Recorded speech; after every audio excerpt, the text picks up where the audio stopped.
The apartment was small, so small that when his grandmother cooked dinner, the smell would stay in his clothes for days. They lived on the third floor, right above a laundromat, and every night the rumble of washing machines would shake the thin walls until midnight. But he never complained. Not once. Because he knew his grandmother was doing everything she could just to keep them alive. He was 14 years old, just a skinny kid with big dreams and empty pockets. His father had left before he was born, and his mother passed away when he was only 6. He barely remembered her face anymore, just the feeling of her hand on his forehead when he had a fever, and the way she used to hum songs while washing dishes. After she died, his grandmother took him in without a second thought. She was already 62 years old and working as a cleaner at a hotel downtown. But she never once made him feel like a burden. Every morning he would wake up at 5:30 to help her prepare breakfast.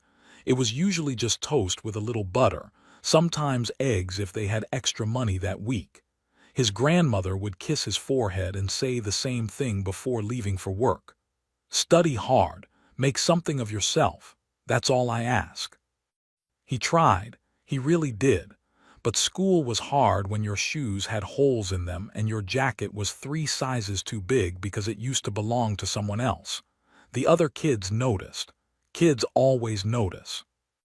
His school was about 15 minutes away by foot, but to get there he had to walk past Wellington Prep Academy, the fancy private school where rich kids went. Every single morning he would see them getting dropped off in shiny cars, Mercedes, BMWs, sometimes even a Rolls. The students wore clean uniforms with the school crest stitched on their blazers. They carried instrument cases that looked brand new, violins, cellos, flutes, everything polished and perfect. He would slow down sometimes just to watch, not because he was jealous. Well, maybe a little, but mostly because he was curious. What did it feel like to have everything handed to you? What did it feel like to never worry about whether there would be food on the table tomorrow? One day, a boy from Wellington Prep caught him starring. The boy was about his age, with neat hair and expensive sneakers. He looked at him like he was something dirty on the sidewalk. "What are you looking at?" the boy asked. He didn't answer. He just kept walking, his head down, his heart beating fast. He learned early that it was better to stay invisible. Poor kids who talked back only made things worse for themselves. But here's the thing about him. Even though life had given him almost nothing, it had given him one gift. A gift he didn't even know he had until he was 11 years old. It happened by accident. His grandmother sometimes took him to the old community church on Sundays.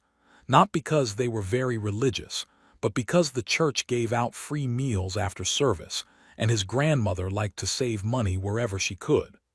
One Sunday, while she was talking to some of the other women, he wandered off and found a staircase leading down to the basement. The basement was dusty and forgotten. Old chairs were stacked in the corner. Boxes of Christmas decorations sat untouched for years. But in the middle of the room, covered with a gray sheet, was something that changed his life forever. A piano. It was old, really old. Some of the keys were chipped and one of the pedals was broken. But when he pulled off the sheet and pressed a key for the first time, something inside him woke up. The sound was a little out of tune, but it didn't matter. It was the most beautiful thing he had ever heard. He didn't know how to play. He had never taken a lesson in his life. But his fingers seemed to move on their own, finding notes, making sounds, creating something out of nothing. He sat there for almost an hour just pressing keys, listening, learning. When his grandmother finally found him, she wasn't angry. She just stood at the door and watched him with tears in her eyes. "You have your mother's gift," she whispered. "She used to play too, before everything fell apart." From that day on, the basement piano became his secret world. Every evening, after finishing his homework and helping his grandmother with chores, he would sneak down to the church and play. He couldn't read sheet music, so he learned by ear. He would listen to songs on the old radio at home or catch melodies floating from car windows on the street, and then he would go to the piano and figure out how to play them. It wasn't easy. Sometimes it took him weeks to learn a single song. His fingers would ache. His back would hurt from sitting on the hard bench for hours, but he never gave up. Because when he played, he forgot about everything else. He forgot about the holes in his shoes. He forgot about the kids who laughed at him. He forgot about being poor. The music made him feel rich. There was an old woman who worked at the church as a receptionist. Her name was Mrs., and she was one of the kindest people he had ever met. She knew he came to play every evening, but she never told anyone. Sometimes she would leave the back door unlocked for him so he could sneak in without being seen. And sometimes, when he was playing, she would sit at the top of the stairs and listen. She never said anything to him about it. But one day, she left a sandwich and a bottle of water on the piano bench with a small note that said, "You play like an angel. Don't ever stop." He kept that note in his pocket for years. By the time he turned 14, he had taught himself to play over 100 songs. Classical pieces, pop songs, jazz, everything he could get his hands on. But more than that, he had started writing his own music. Melodies that came from somewhere deep inside him. Songs about his mother, songs about his grandmother, songs about what it felt like to be invisible in a world that only seemed to care about people with money. He never played these songs for anyone. They were too personal, too raw. But late at night, when the laundromat below had finally gone quiet and his grandmother was asleep in the next room, he would sit on his bed and hum them to himself, imagining what it would feel like to play them on a real stage in front of real people. It was just a dream, a silly, impossible dream. Kids like him didn't end up on stages. They ended up working double shifts like their grandmothers, just trying to survive.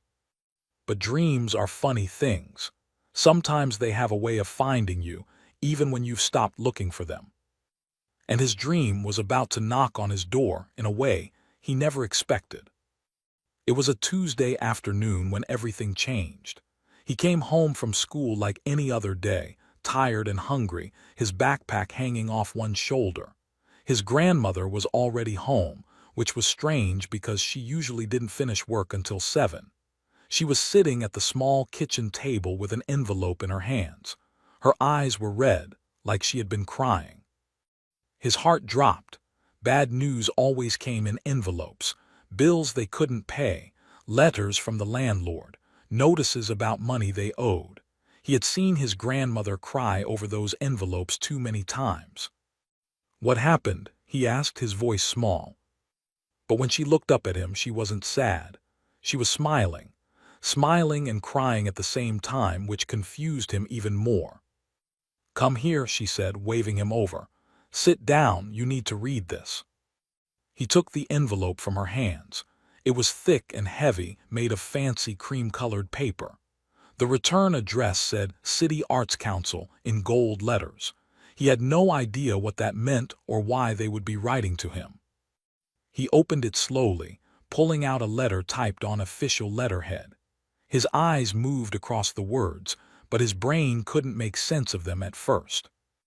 "Dear young artist," the letter began, "we are pleased to inform you that your submission has been accepted for the annual Young Musicians Showcase. This prestigious event brings together the most talented young performers in the city for an evening of music and celebration.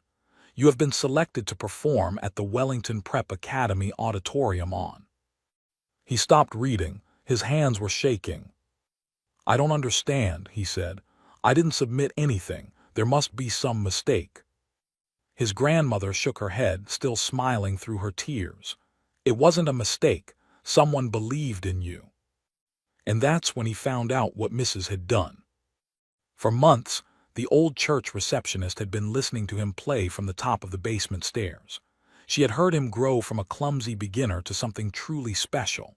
And one evening, without telling anyone, she had brought her old phone down to the basement and recorded him playing one of his original compositions. Then she submitted it to the showcase committee with a simple note that said, "This boy taught himself to play. He deserves to be heard." The committee had listened to hundreds of submissions, kids from music academies, students with private tutors and expensive training. But when they heard his recording, something made them stop. Something in the raw emotion of his playing cut through all the polished performances and demanded attention. They accepted him on the spot. He didn't know what to feel. Part of him was terrified. He had never performed for anyone in his life. The church basement was safe. It was his secret place where no one could judge him. But a stage, in front of hundreds of strangers, at Wellington Prep Academy of all places. The other part of him felt something he hadn't felt in a long time: hope. "You're going to do this," his grandmother said, taking his hands in hers. Her fingers were rough and worn from years of scrubbing hotel floors. "You're going to walk into that fancy school and show them what you're made of. Do you hear me?" He nodded, but his stomach was doing flips. The showcase was 3 weeks away. 3 weeks to prepare. 3 weeks to figure out what he was going to wear, because he certainly didn't own anything appropriate for a fancy auditorium. His nicest clothes were a pair of black pants with a small tear near the pocket and a button-up shirt that was starting to turn yellow at the collar. His grandmother took extra shifts at the hotel. She worked 16-hour days without complaining, just so she could save enough money to buy him a second-hand blazer from the thrift store. It was a little too big in the shoulders, but she said it made him look handsome. He didn't argue with her. The night before the rehearsal day, he couldn't sleep. He lay in bed staring at the ceiling, listening to the washing machines rumble below, wondering if he was making a huge mistake. What if he forgot how to play? What if his fingers froze up? What if everyone laughed at him? But then he thought about Mrs. She had believed in him enough to send that recording. She had seen something in him worth sharing with the world. He couldn't let her down. The next morning, he put on his thrift store blazer and walked to Wellington Prep Academy. He had passed this building 1,000 times on his way to school, always on the outside looking in. Now he was walking through the front gates, clutching his acceptance letter like it was a golden ticket. The inside of the school was even more impressive than he had imagined. Marble floors, high ceilings, trophies lined up in glass cases. Everything was clean and shiny and perfect. He felt like a stain on a white tablecloth. The other performers were already there, gathered in the main hallway with their parents and their expensive instruments. He recognized some of them from seeing them get dropped off in their fancy cars. They all looked so confident, so polished, like they had been doing this their whole lives. Which of course they had. He tried to blend in. He stood in the corner, kept his head down, and hoped no one would notice him. But that was impossible. He stuck out like a sore thumb, and everyone could see it. A group of students looked his way and started whispering. One of them, a tall boy with slick-back hair and a brand-new violin case, walked over with a smirk on his face. "Hey," the boy said, loud enough for everyone to hear. "Are you lost? The janitor's closet is down the hall." A few kids laughed. He felt his face burn with embarrassment, but he didn't say anything. He just gripped his acceptance letter. "Wait," another boy said, pretending to be surprised.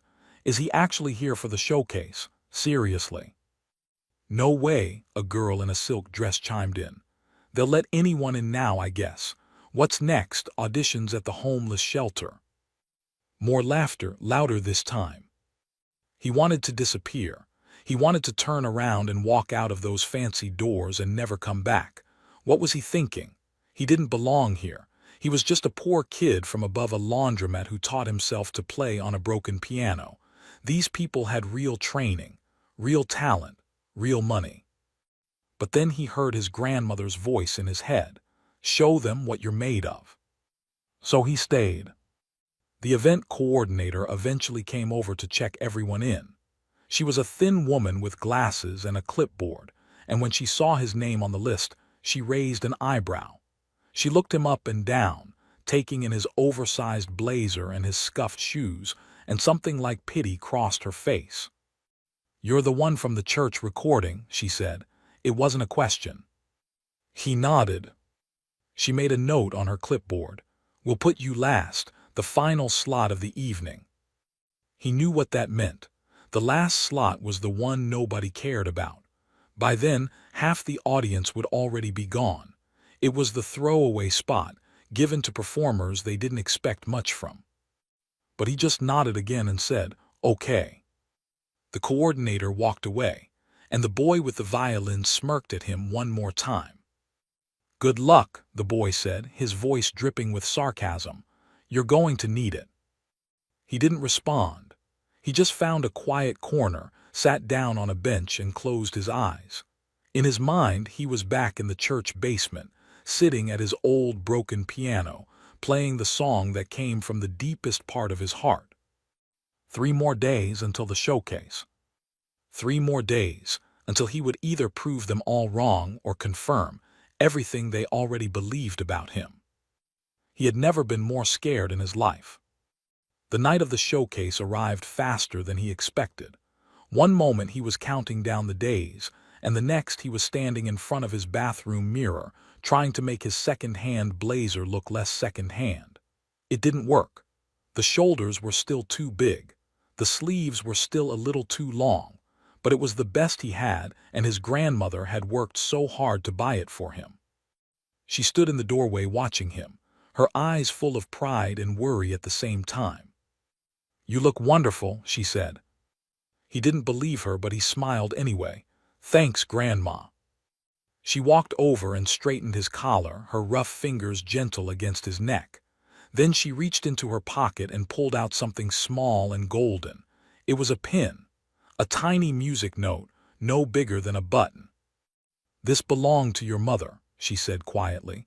"She wore it at her first recital when she was about your age. I want you to have it tonight." His throat tightened. He didn't trust himself to speak, so he just nodded as she pinned it to his blazer, right over his heart. "She would be so proud of you," his grandmother whispered. "I know I am." They took 2 buses to get to Wellington Prep Academy. His grandmother had wanted to call a taxi, but he knew they couldn't afford it. So they sat on the crowded bus in their nicest clothes, surrounded by people coming home from work, and he tried not to think about what was waiting for him. When they finally arrived, the sun had already set. The school looked different at night. The windows glowed with warm light, and fancy cars lined the circular driveway, dropping off families in evening gowns and tailored suits. Valets in white gloves opened doors.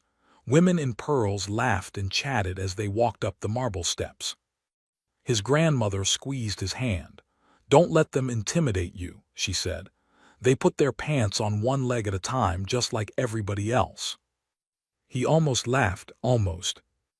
They walked through the front entrance together, and immediately he felt out of place. The lobby was filled with crystal chandeliers and fresh flowers. A string quartet played soft music in the corner. Waiters in black vests carried trays of sparkling water and fancy appetizers. He had never seen anything like it in his life. His grandmother was directed to the main auditorium to find a seat, while he was told to go backstage with the other performers. They hugged quickly, and she whispered in his ear, "Play from your heart. That's all you need to do." Then she disappeared into the crowd, and he was alone. Backstage was chaos. Kids were warming up on their instruments, running scales and arpeggios. Parents fussed over outfits and hair. Tutors gave last-minute advice. Everyone seemed to know exactly what they were doing except him. He found a quiet corner near the back and sat down on a folding chair. His hands were already sweating. He wiped them on his pants and tried to take deep breaths, but his chest felt tight. The boy with the violin walked past him, surrounded by his friends. He glanced at him and smirked but didn't say anything this time. He didn't need to. His expression said everything. "You don't belong here." The showcase began at 7 o'clock sharp. He could hear the announcer's voice through the backstage speakers, welcoming the audience and explaining the evening's program. There were 22 performers in total. He was number 22, dead last. One by one, the performers took the stage. A girl played a flawless piece on the cello. A boy performed a complicated violin concerto that made the audience gasp. Twin sisters played a piano duet that earned a standing ovation.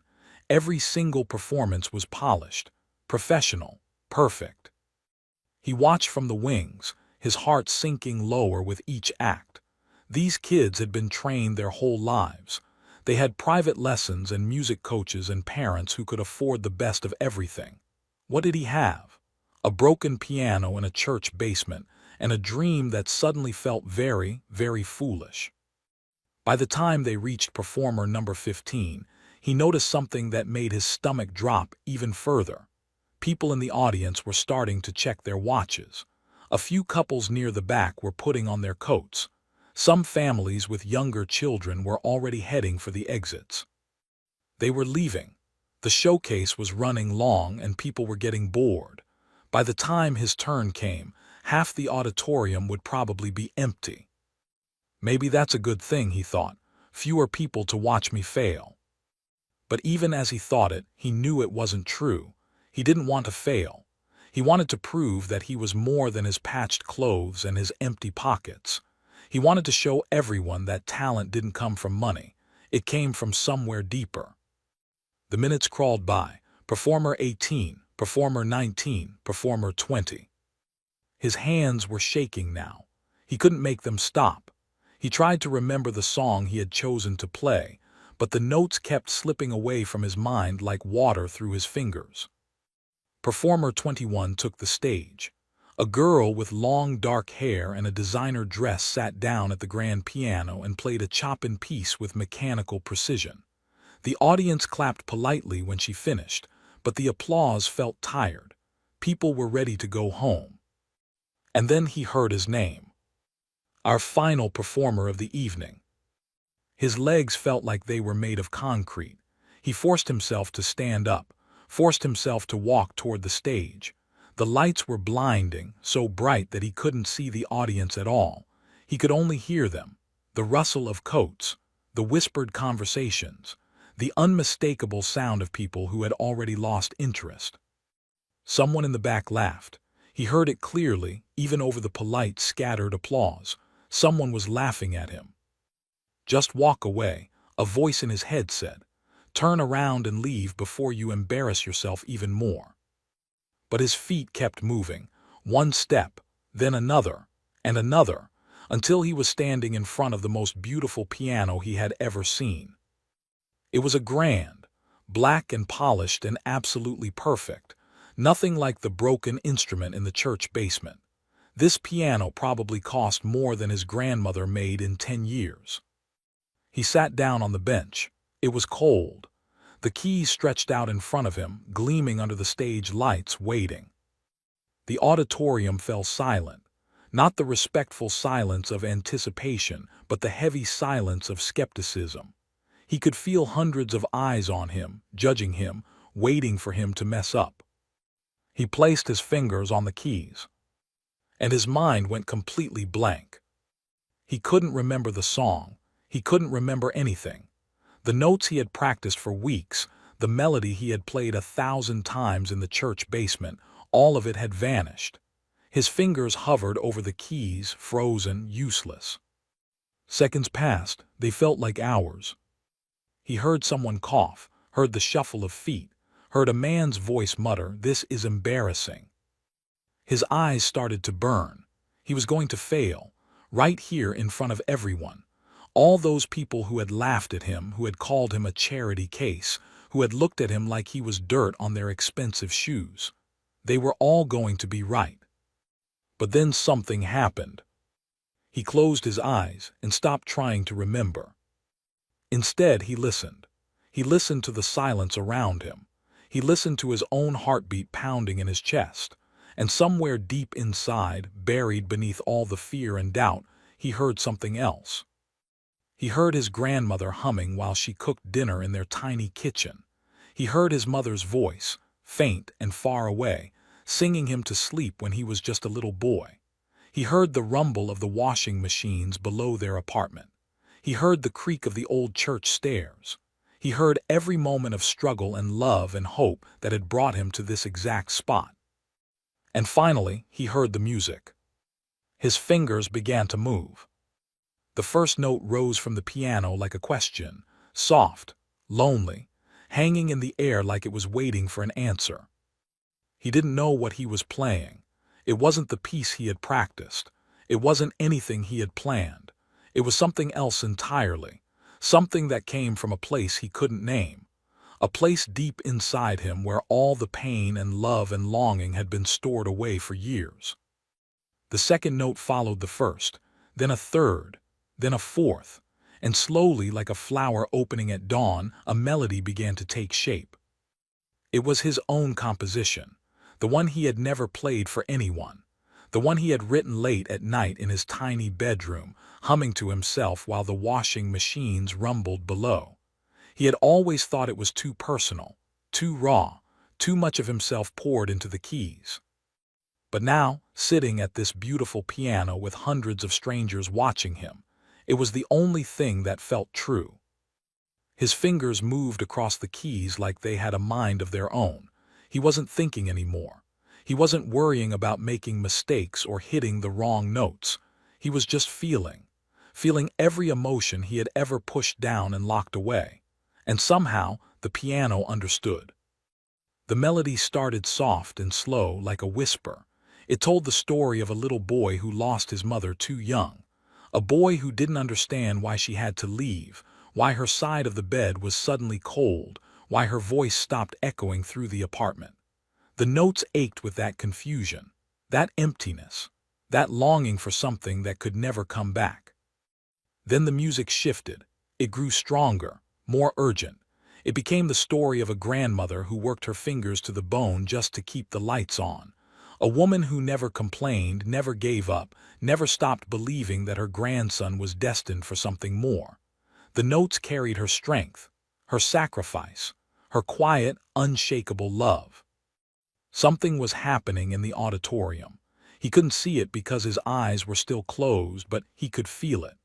The restless energy that had filled the room just moments ago was fading. The whispers had stopped. The rustling of coats had gone silent. Even the people who had been heading for the exits had frozen in their tracks. Everyone was listening. A woman in the third row had been reaching for her purse, ready to leave.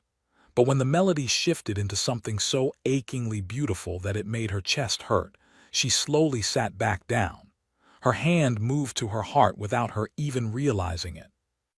A man near the middle of the auditorium had been checking his phone under his program booklet, but the music made him look up, made him really look at the skinny kid on the stage in the oversized blazer, made him set his phone down and just listen.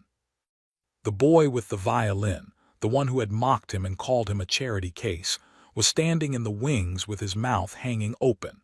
He had spent his entire life training with the best teachers money could buy. He had won competitions and earned trophies and been told he was gifted since he was 5 years old. But he had never heard anyone play like this. Not ever. Because this wasn't just music. This was truth. This was someone pouring their entire soul onto the keys and letting the world hear every broken, beautiful piece of it. The melody climbed higher. It became the story of all those nights in the church basement, all those hours spent teaching himself to play on a piano that was falling apart, all those moments when he wanted to give up but couldn't, because the music was the only thing that made him feel like he mattered, like he was more than just a poor kid from above a laundromat, like he had something worth giving to the world. Tears were falling now, not from his eyes but from the eyes of strangers in the audience. A mother clutched her husband's hand and sobbed quietly into his shoulder. A teenage girl who had rolled her eyes at him earlier was now wiping her cheeks with the back of her hand, embarrassed by her own emotion. An elderly man in the front row removed his glasses and pressed a handkerchief to his face. They didn't know his story. They didn't know about his mother or his grandmother or the broken piano in the basement. But somehow, the music told them everything. It spoke a language that didn't need words, a language that went straight to the heart and refused to let go. He played through the pain of every insult he had ever received, every time someone had looked at him like he was nothing, every time he had felt invisible in a world that only seemed to care about people with money and connections and fancy clothes. And then, just when the audience thought they couldn't take any more, the music changed one last time. It became hope. The melody lifted. It soared. It became the story of a boy who refused to let his circumstances define him. A boy who found magic in a forgotten basement. A boy who dared to dream even when every part of his life told him he shouldn't. The notes rang out clear and strong, filling every corner of the auditorium. They bounced off the chandeliers and echoed against the marble walls and wrapped around every single person in the room like a warm embrace. This was what music was supposed to be, not just notes on a page, not just technical perfection, but something alive, something that connects one human heart to another across all the distances that usually keep us apart. He played the final phrase slowly, savoring each note like it was precious. The melody wound down, softer and softer, until it was barely a whisper. And then he played the last note, one single, perfect note that hung in the air for what felt like an eternity. He held it, let it ring, let it fade. And then he lifted his fingers from the keys. Silence. Complete and absolute silence. His eyes were still closed. He was afraid to open them, afraid of what he would see. Had they hated it? Were they bored? Were they already walking out the door, shaking their heads at the poor kid who thought he could play with the real musicians? 1 second passed, then 2, then 3. And then the silence broke.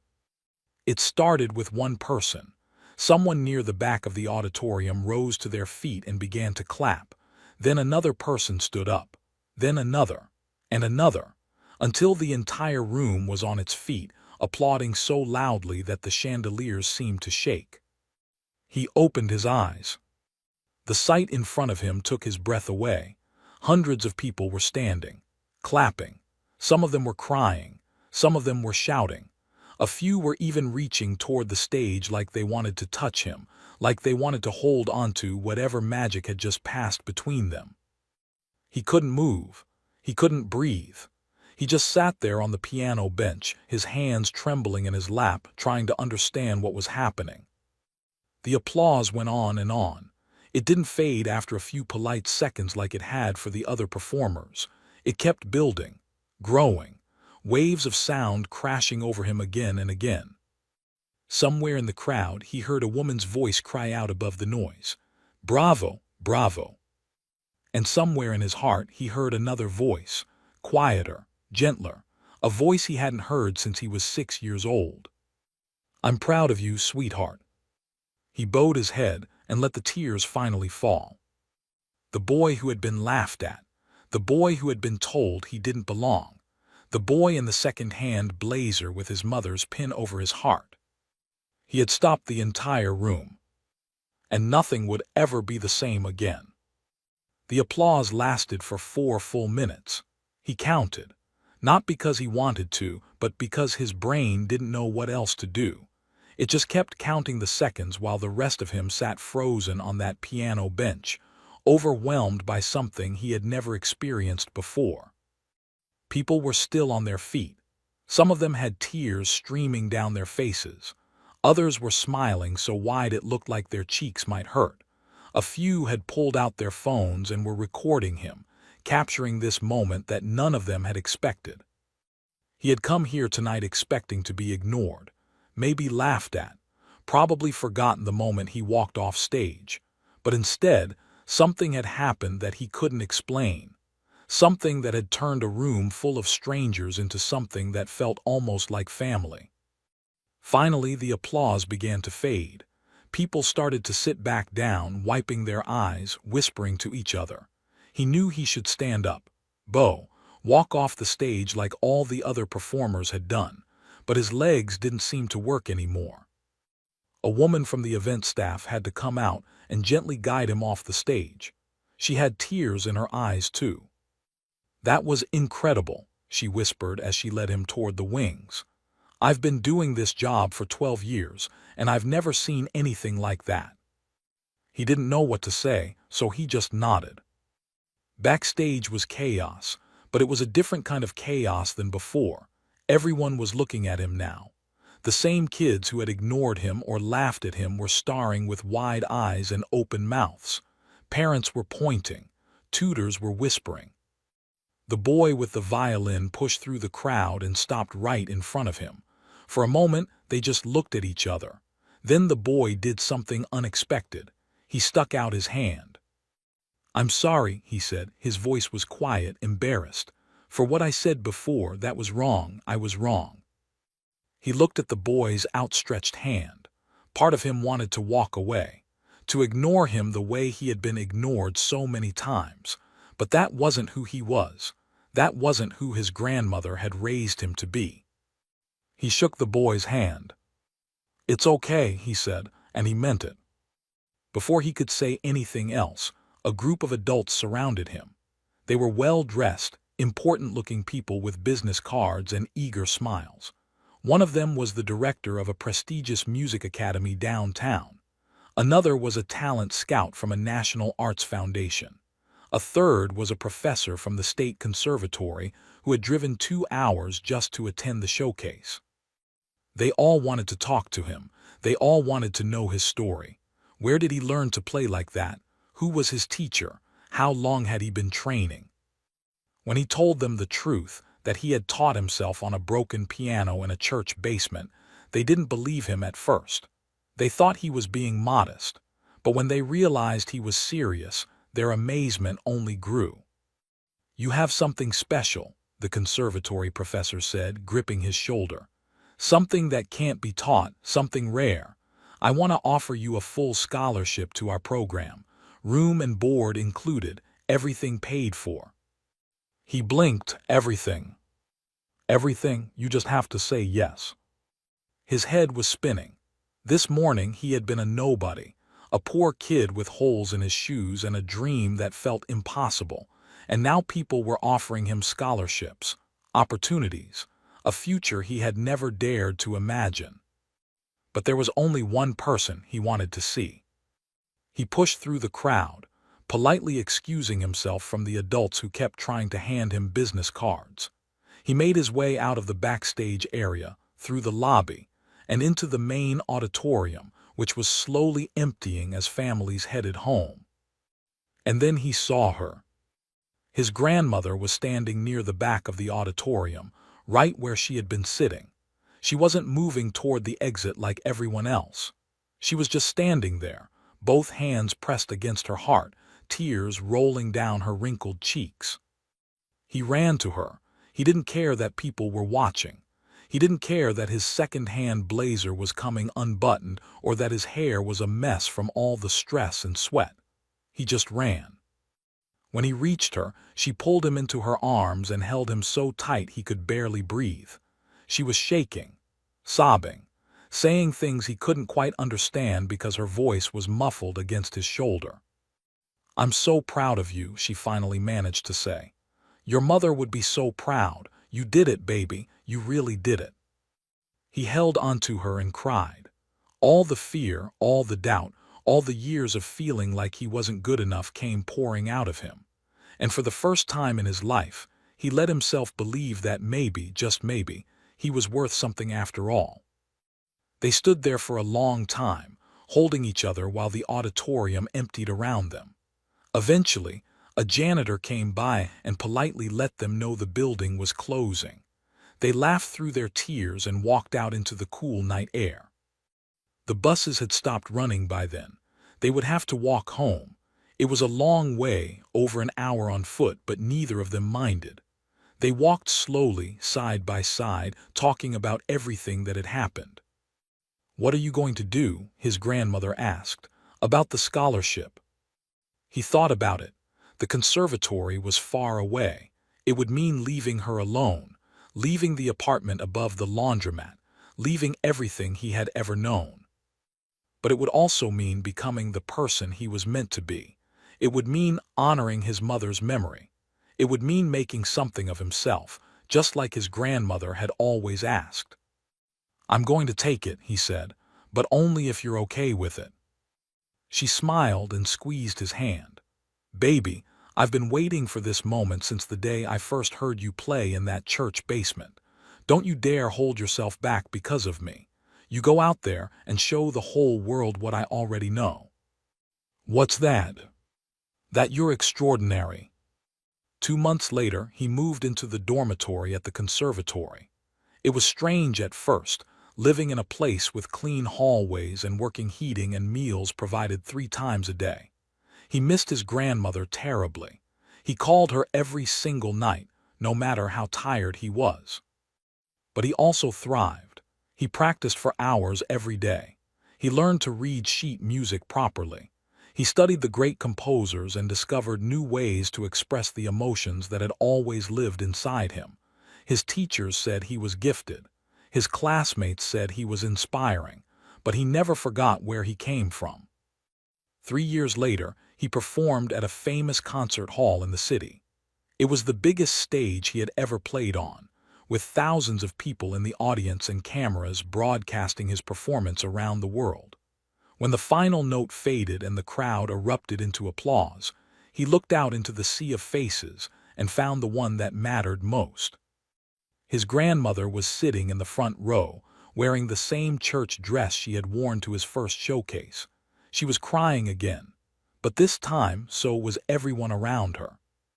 After the concert, a journalist asked him a question that would become famous. What's the secret to your success? How did a self-taught kid from above a laundromat end up here? He thought about it for a moment. He thought about the broken piano in the church basement. He thought about Mrs. and her little note. He thought about his grandmother working double shifts and his mother's pin that he still wore over his heart. Then he smiled.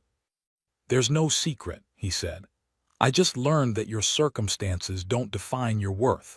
Talent doesn't care how much money you have. It only cares how much heart you're willing to give. And when you play from your soul, when you stop worrying about what people think and just tell your truth, something magical happens. The world has no choice but to listen. The journalist wrote down every word. And somewhere in a small church basement across town, an old piano with chipped keys sat waiting in the dust, holding the memory of a boy who had dared to dream. Some dreams, it turns out, are worth believing in.